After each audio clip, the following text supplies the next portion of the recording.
Olá, seja bem-vindo a mais uma aula. Para você que não me conhece, eu sou Ricardo Ferreira Nunes, eu sou farmacêutico e professor, e hoje nós vamos ter uma aula que é sobre fórmulas farmacêuticas sólidas e nós vamos aprender como que nós realizamos a transformação de comprimidos em cápsulas. Antes da gente começar esse nosso vídeo, eu gostaria de pedir para você se inscrever no meu canal, já curta, já compartilha, e se você ficar com alguma dúvida, deixe aqui embaixo o seu comentário. Primeiro, o que seria essa transformação do medicamento? Nesse caso, nós temos um medicamento na forma sólida, que é um comprimido, e eu vou transformá-lo em uma outra forma sólida, só que agora é uma cápsula. Qual que é o objetivo dessa transformação? É realmente a divisão da dose. Então, a farmácia ela pode transformar a especialidade farmacêutica, lembrando que uma especialidade farmacêutica é o medicamento industrializado em caráter excepcional, ou seja, isso não se aplica para qualquer tipo de medicamento industrializado e vai acontecer quando da indisponibilidade da matéria-prima no mercado e na ausência da especialidade na dose e concentração ou forma farmacêutica compatíveis com as condições clínicas do paciente de forma a adequá-la à prescrição. Quando eu não tenho mais a matéria-prima no mercado e aí eu preciso transformar aquele medicamento. Isso pode sim acontecer. Eu posso ter também uma forma farmacêutica que o meu paciente não consegue deglutir. Então, existe também a transformação de medicamentos sólidos em medicamentos líquidos. Então, eu posso pegar um comprimido ou uma cápsula e transformar numa solução ou em uma suspensão. E o procedimento deve ser realizado somente quando seja justificado tecnicamente ou com base em literatura científica. Então, alguns medicamentos vão ser mais problemáticos, principalmente quando a gente tem a transformação para as formulações líquidas. E aí, porque como a água entra aí nesse aspecto da formulação, muitos fármacos podem sofrer reações de hidrólise na presença de água. Então, a gente tem que ter ali algum dado, algum artigo que realmente me mostre que esse medicamento vai ser estável naquele tipo de forma farmacêutica. Quem diz isso pra gente,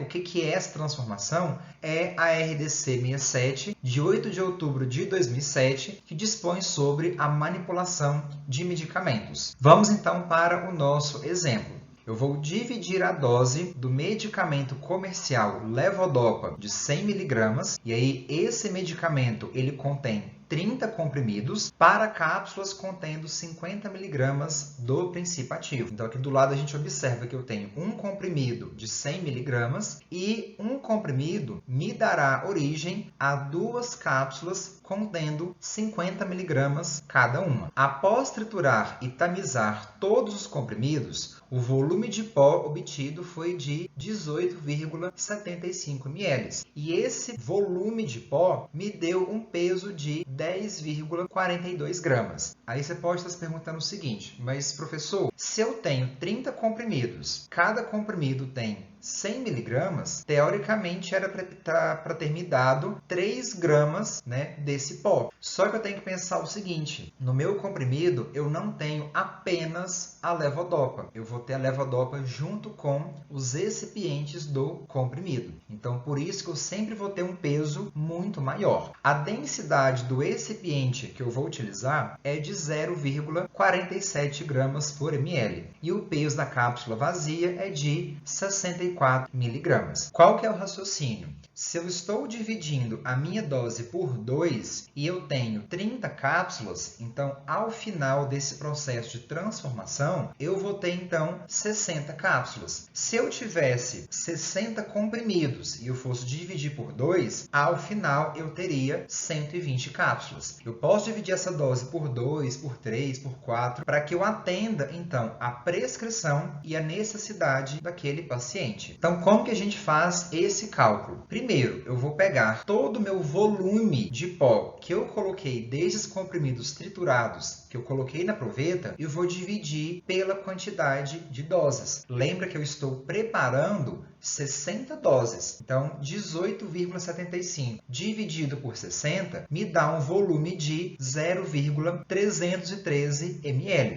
A partir desse volume, eu vou escolher qual cápsula que eu vou utilizar. Esse pó, ele cabe dentro da cápsula de tamanho número 2, que tem um volume de 0,37 57 ml. Então, se eu sei o meu volume total da minha cápsula e eu sei quanto que o fármaco ocupa dentro dela, o restante vai ser ocupado pelo excipiente. Então, 0,37 menos 0,313 me dá um volume de 0,057 ml. Então, é esse 0,057 que eu vou terminar de completar com o excipiente da minha formulação. 0,057 vezes a quantidade total de doses que eu estou preparando me dá, então, o volume de quantos ml que faltam de recipiente para completar a minha formulação. Então, isso me dá um volume de 3,42 ml. Só que eu não vou medir isso numa proveta. É mais preciso e mais exato eu pesar isso em uma balança. Então, eu vou transformar esses 3,42 ml para gramas, utilizando quem? A densidade do recipiente. Se eu sei que 0,47 gramas ocupa um espaço de 1 ml, 3,42 ml me dá, então, 1,607 gramas de recipiente. Como que eu faço para descobrir quanto de recipiente foi em cada cápsula, em cada dose que eu preparei? Basta eu pegar esses 1,607 gramas e dividir por 60 doses, que nesse caso foi de 27 miligramas. Como que eu faço o cálculo do peso médio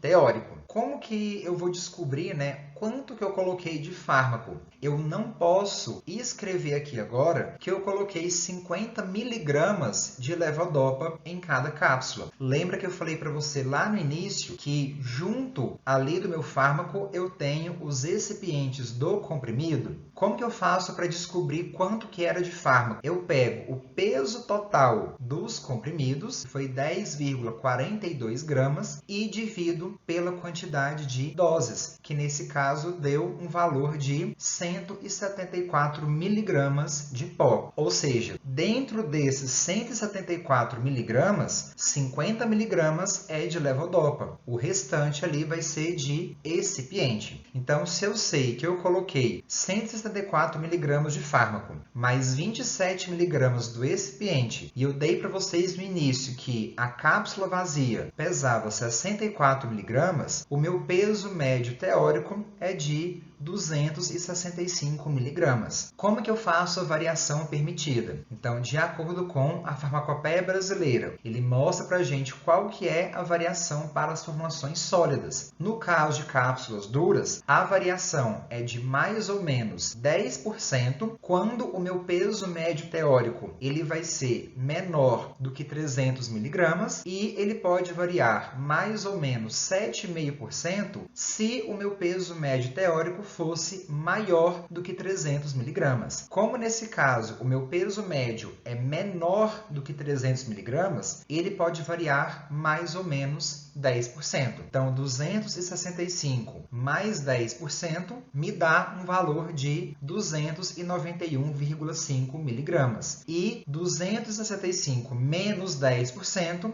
238,5 miligramas. Ou seja, depois que eu terminar de manipular as minhas cápsulas, eu vou selecionar 20 unidades, fazer o peso médio dessas 20 unidades e verificar se existe alguma cápsula com o peso maior do que 291 ou menor do que 238. Se porventura tiver alguma cápsula que está fora da especificação, existe ainda um outro cálculo que a gente faz de acordo com a Farmacopeia Brasileira, que a gente viu na nossa última aula. Então, eu espero que você tenha gostado desse vídeo. Mais uma vez, já curta, comente, compartilhe e até a nossa próxima aula.